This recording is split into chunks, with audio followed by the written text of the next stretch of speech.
Morning. Stand up. Today I'll be reading Isaiah chapter 9, verse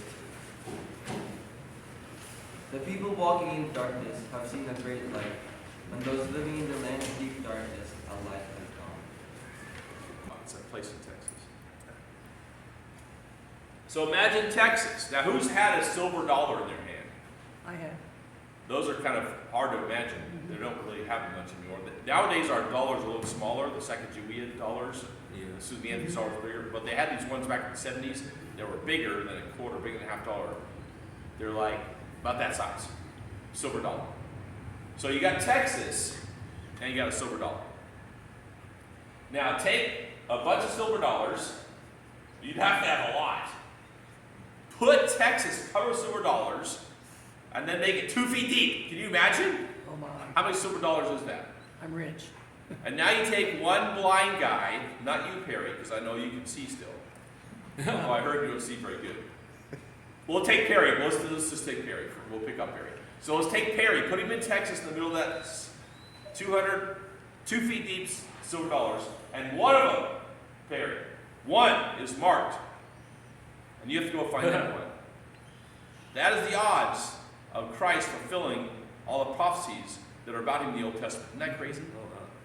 The number is kind of an unimaginable number, but that illustration of Texas silver dollars, to me, just is a really good illustration of how unique, remarkable, fantastic, and awesome it is that Jesus Christ himself fulfilled those prophecies.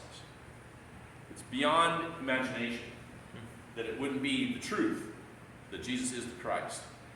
And so I've picked out a few, what is there, maybe 20 prophecies about Jesus' birth in the Old Testament that we'll look at together today.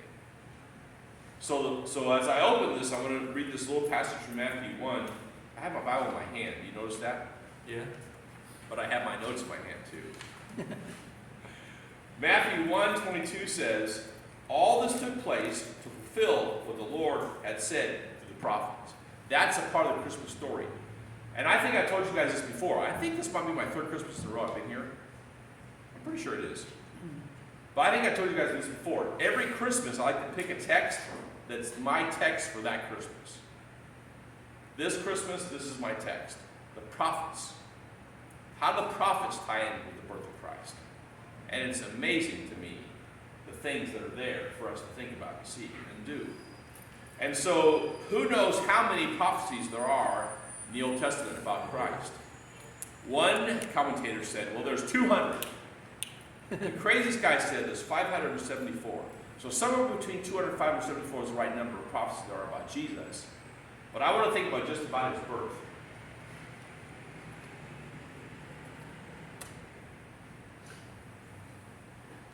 Now, I do not have these in a proper order by chronological, nor about importance. But I'm going to end with the one I think is the best. So, stick with me. It might not flow chronologically, it might not flow importantly, but this is the order I put them in, for whatever reason I did. First of all is the one that Perry and I were talking about this morning, Genesis 3:15. Do you guys remember that verse? We got 4 people in this verse. We got God and Satan, Adam and Eve. There at the garden. Was it a tree of a mango? In the Philippines, that's what they say. The United States would say apple. But whatever fruit it was, maybe it was pomegranate. Here's what God said. I'll put enmity between you and the woman, and between your offspring and hers. He will crush your head, and you will strike his heel. Now, I've told the story here many times about that movie that Mel Gibson made, so I won't mention that story.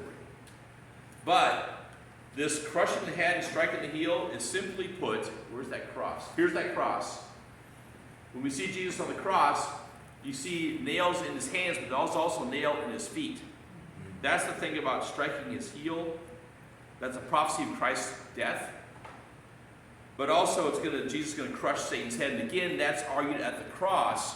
When Jesus defeated Satan in his own death and his resurrection, that's where Jesus destroys and crushes Satan's head at the cross.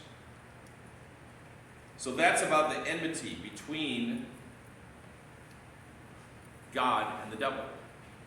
And all of us who are the offspring of Eve down the line, how many years is that? We'll say 6,000 years later. A lot of people like to argue it's more than that, but I like 6,000 years. I think it's a good number. We still are not good friends with the devil. Are you guys on board with me on that? Mm-hmm. I hope you all are. We're saying, no, we're not good friends with the devil. We're his enemies. That's what enmity means. Now, a verse that goes with that is from Galatians 4. It says, but when the set time had finally come, God sent his son, born of a woman, born under the law, to redeem those under the law, that we might receive adoption to sonship. That's a part of what Christmas is all about. We have a lot of decorations here. That'd be fun to have a sermon series on decorations of Christmas one time. Because we have these nice red flowers here to remind us of Christ. We have little wreaths over here, on and on. We have this banner here, another banner here. We have white flowers here. All these things are the candles. All these things remind us of Christmas. But it's all about Jesus.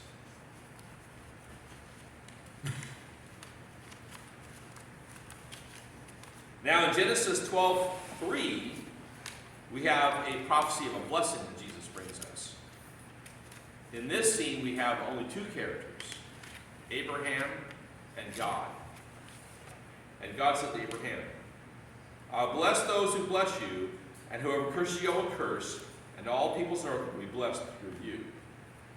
So I love to ask this question of my inmates in the jail. I always say to them, hey, what's the blessing that comes from God through Abraham to everybody? And there are hardly any times when an inmate will get this correct. But we know that the blessing is Jesus. The blessing that comes through Abraham is Jesus, because Abraham is one of Jesus' great, 120 generations back grandpa. So, that's the blessing that comes through this Abrahamic covenant, is Jesus through Abraham for all peoples of the earth. Not just for the Jews, but for everybody.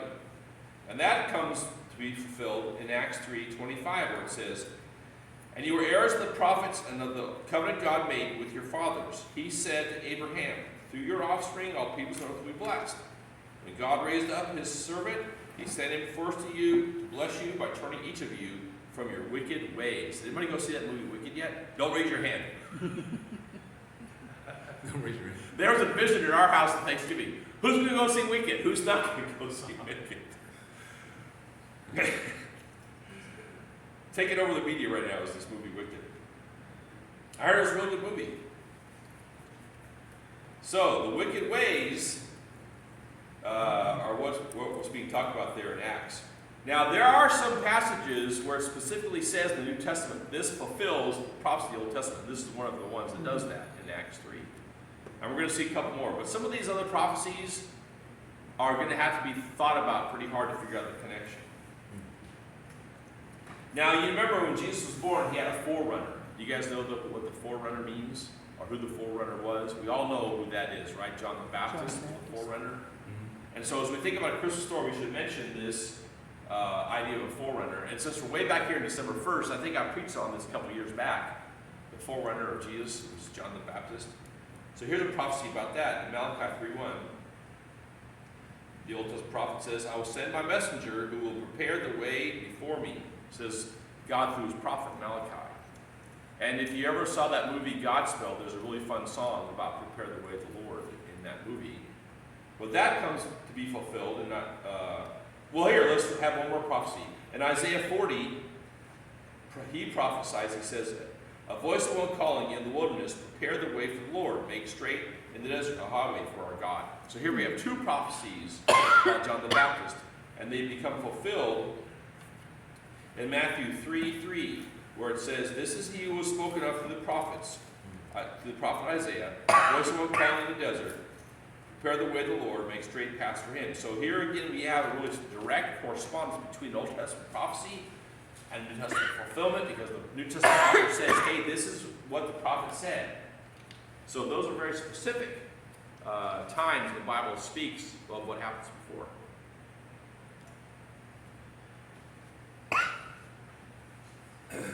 The next prophecy I want to talk about is about the virgin. And this was the one, I guess, that we put in the bulletin from Isaiah 7:14. And this is a really popular verse I like to go to in the jail with my inmates, because I think it's probably the most outstanding one of the Old Testament prophecies. "Therefore, the Lord himself will give you a sign. The virgin will conceive and give birth to a son, and will call him Emmanuel." Now that's a really fun 3-point sermon right there, which I preach a lot in the jail around Christmas time. Because around the jail, we have a lot of signs, like no smoking. Is there no smoking sign? No. No smoking at the jail. Or exit. We have a lot of those signs. But you don't go very far if you're not trying to exit the jail. You can't get out of the jail, you just get out of the building. You're still in behind the wall. But in this verse, the Lord's going to give you a sign. And who's the sign? Jesus. Jesus is the sign that God gives at Christmas. And then this idea about a virgin, there's a sermon right there in itself. How in the world did Mary get pregnant? It was a miracle that Mary got pregnant with Jesus. And then the third point in the sermon there from Isaiah 7:14, giving birth to a son. She got pregnant, but didn't have a daughter. She had a son. And that was all part of God's plan. Who's the Son? Jesus. That's why we call it Christmas, because Jesus Christ is celebrated in Christmas. And the fulfillment of that passage from Isaiah 7:14 comes from Luke 1:35. The angel answered, the Holy Spirit will come onto you, and the power of the Most High will overshadow you. So the Holy One will be born of you will be called the Son of God. And then there's a second fulfillment of that in Matthew 1:23. This is how Matthew records this passage. The virgin will conceive and give birth to a son, and they'll call him Emmanuel. And then in Matthew 1:23, Matthew actually wrote and told us what Emmanuel means. Now in your regular Bibles, if you turn to Isaiah 7:14, most everybody's Bible is going to have a little footnote at the bottom of the page that defines what Emmanuel means. Except for Perry's Bible, because it does do that in King James. But all the rest of the Bibles will tell you what Emmanuel means. God with us. Emmanuel means God with us. That's why it's such a great passage to preach at jail, because I hope you guys don't even imagine or understand this, maybe most of us don't, that jail is a very lonely place, kind of like prison, very lonely place. But when we think about God being with us, that's a comfort to people's hearts in jail at Christmas time. That we don't have to be lonely because God is with us, even when we're in jail. Maybe you have a lonely friend or family member, and they can be encouraged with that message this Christmas season. The next part I want to talk about here in my Old Testament prophecies of the Christmas story is from Isaiah 11:1. The prophet Hosea wrote this. He says, when Israel was a child, I loved him out of Egypt, I called my son.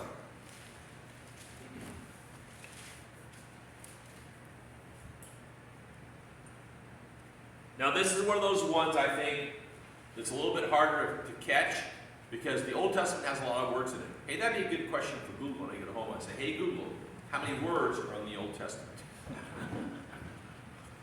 There are a lot of words in the Old Testament. That is a really big book. Oh, did they want to answer right now? Did Google try to answer my If I question? unlocked it, You have to unlock twice before you can say, hey Google. I guess so. I don't do it. But the passage says that from the Old Testament that God's going to call his son out of Egypt. And so again, we can tie that to the Christmas story so easily. We remember that part of the story, right? That comes from Matthew 2:14. So he got up, he took the child of his mother during the night, and he left for Egypt, where he stayed until the death of Herod, and so was fulfilled what the Lord had said to the prophet. Out of Egypt I'll call my son. So again, we have here a direct correspondence from the New Testament, going back to the Old Testament, saying, hey, this is the prophecy fulfillment. So that's really fun that that's all ties together so neatly in the Bible. That the guys in the New Testament said, hey, look back, this is what's fulfilled here, this exact thing's being fulfilled right here. That really helps us in our faith, I believe, to be sure of our faith. Does anybody here ever doubt their faith?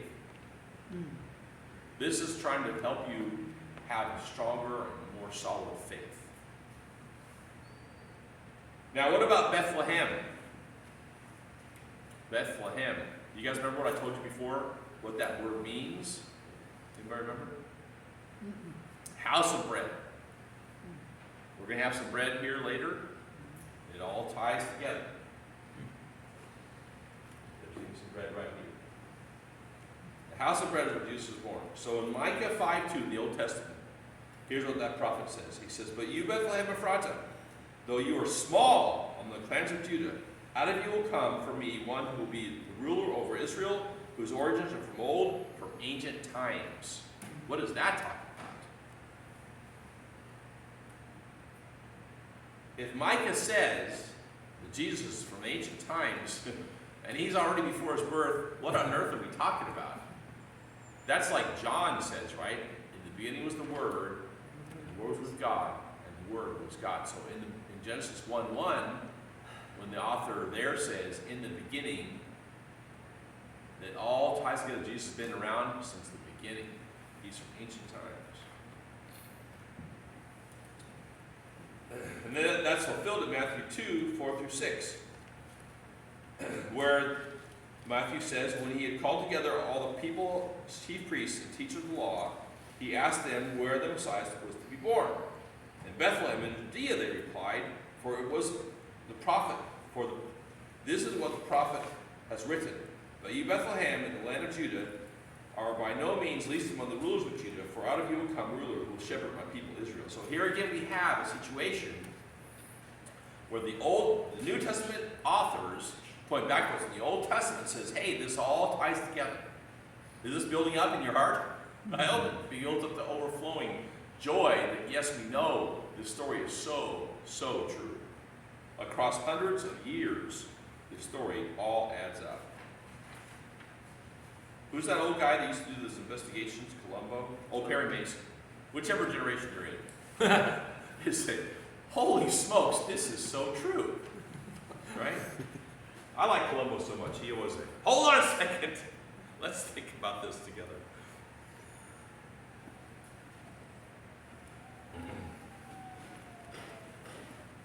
Okay, so now, where did Helen go? She left. So Helen and Mary did a lot of decorations. Does anybody see a star? Oh, here! Here we have a star. Now we're going to have the star. In Numbers 47, it says, I see him, but not now. I behold him, but not near. A star will come out of Jacob. A scepter will rise out of Israel. Now, this star and this verse are a little bit harder for me to see as a connection. But this is what all the scholars are saying to me. They're saying this is the truth. This is a prophecy of the Star of Bethlehem. So here's the fulfillment. Matthew 2:1 says, after Jesus was born in Bethlehem in Judea, during the time of King Herod, Magi from the east came to Jerusalem and asked, where is the one who has been born, King of the Jews? We saw his star when it rose and have come to worship him. So there we have what most scholars would argue is a prophecy from the Old Testament that's fulfilled in the New, the star.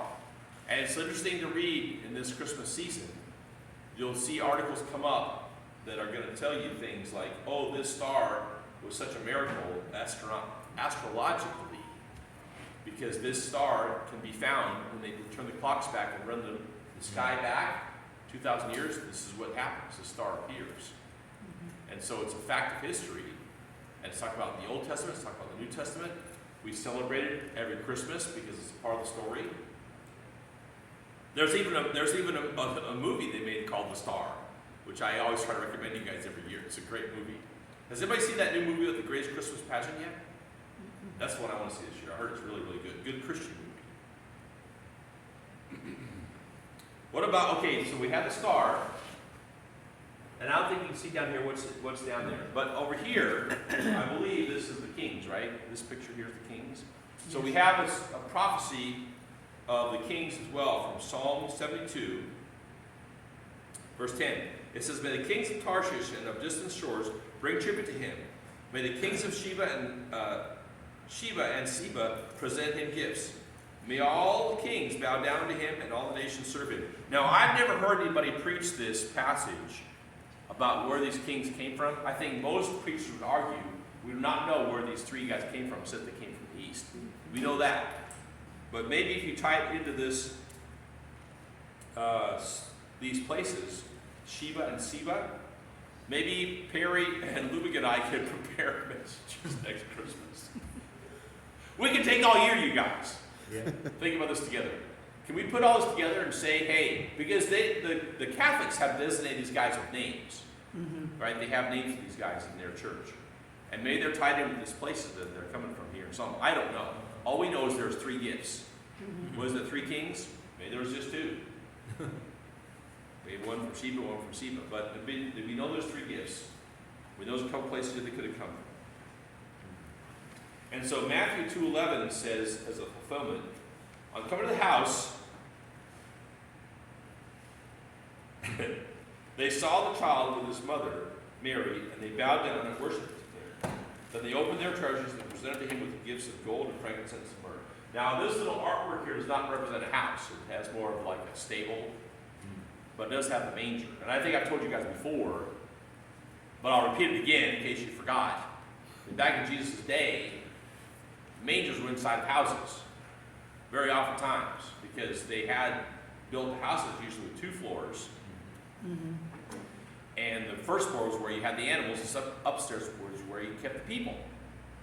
And so when it says there's no room for them in the upper room, as opposed to the inn, which is the bad translation of King James, sorry, Perry. The upper room was where they couldn't stay. They might have stayed in the first floor where the manger was, not in the stable. And that's what this verse says. They came to the house. That way you can tie the fact that shepherds and the kings, the assumption the shepherds and the kings came together, like that picture shows, the shepherds and the kings all coming together. I didn't understand that. We're supposed to silence our phones. Hold on a second. Okay. If my phone beeps, we're going to really laugh. Now, what about these shepherds? Right here we see again the picture. Is that a shepherd's picture too? Over there? No, that's just Mary Joseph's and the sheep, right? But this one definitely has the shepherds in it. So the shepherds, this is the one that was this is the one that I think is the hardest to see. And if you have your cell phone with you and you have a Bible gateway, you can see it. But it's hard to see in a regular Bibles. And I could not find it except on a footnote. But one preacher claims this is true. And I'm not going to argue with him because I couldn't see, and it's on Bible Gateway as a footnote. So here's what it says. That's pretty illusional, Lance. In Psalm 72,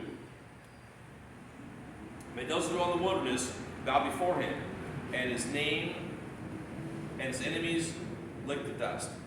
That's from a modern English version.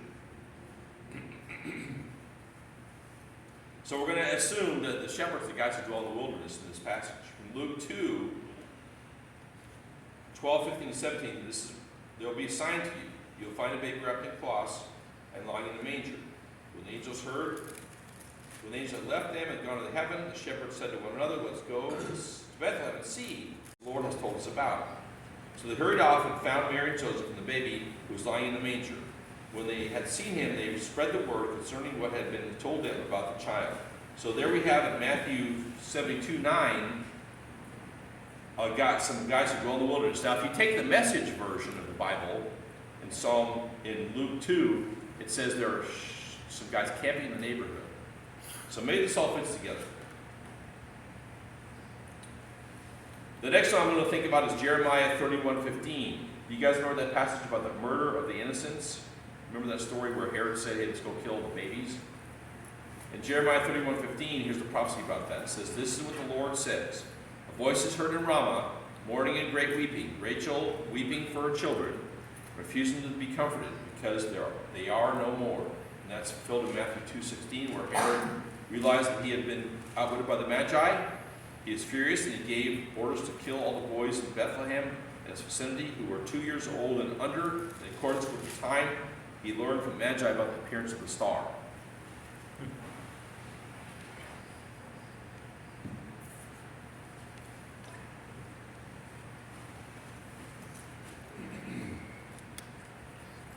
Now, in the Jewish Bible, called the Septuagint, was the Greek translation of the Hebrew Bible. In Deuteronomy 32:43, there's a line that's added that says, and let the angels worship him. Now, that's not going to be found in any of our Bibles, I don't think, that are in this building right now. But you can find that if you look hard enough. And that's fulfilled it because of the Septuagint. Does anybody have a Septuagint with them? I don't think they do. But that is the Jewish Bible. The Old Testament for the Jews is called the Septuagint. And so their Bible says, and all the angels worship him. It's kind of funny how God put in the Jewish Bible a sign of the Messiah that the Jews still reject. Mm-hmm. But Hebrews 1:6 says, and again, when God brings his work into the world, he says, let all God's angels worship him. And that was like I told you guys before, again, my third Christmas, the inmate who said one time, hey, Chaplains, all the angels came to the birth. Well, that's the best answer, because that's what it says in Hebrews. Do we have a picture of the angels somewhere? Oh, over there. You see one? The figures. The figurines. Oh, yeah, right there. Oh, right there? Figurines. These are the angels right here? Yeah. Okay. And they got wings over here. We've got a lot of these symbols for us to see this morning. That's a good thing.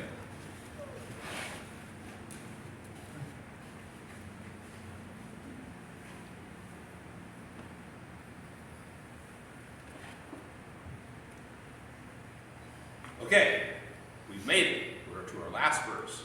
Oh. Isaiah 53 says, "Who has believed our message, and to whom was the arm of the Lord been revealed?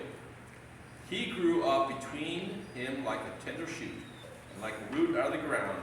He had no beauty or majesty to attract us to him, nothing in his appearance that we should desire him." And that's really a good, I think, picture of this shepherd up here, because we can't really see his face, right? It's a good thing to think about Jesus like that. There's nothing left to attract us to him of his appearance, says the prophet in Isaiah. And then here's what John says in John 1:11. He came to that which was his own, but his own did not receive him. And so that's talking about the Jewish people. That's God's people from there back in Genesis. We're tying this whole thing together now. In Genesis 12, when God tells everybody through Abraham, he's going to bless all the people. And then 5,000 years later, here we are still thinking about the Jewish people who are caught up in a crazy war in the Middle East right now. And they have never yet received Jesus as a nation. Some individuals certainly have. And headquarters for that is right here in San Francisco. The Jews for Jesus have their headquarters.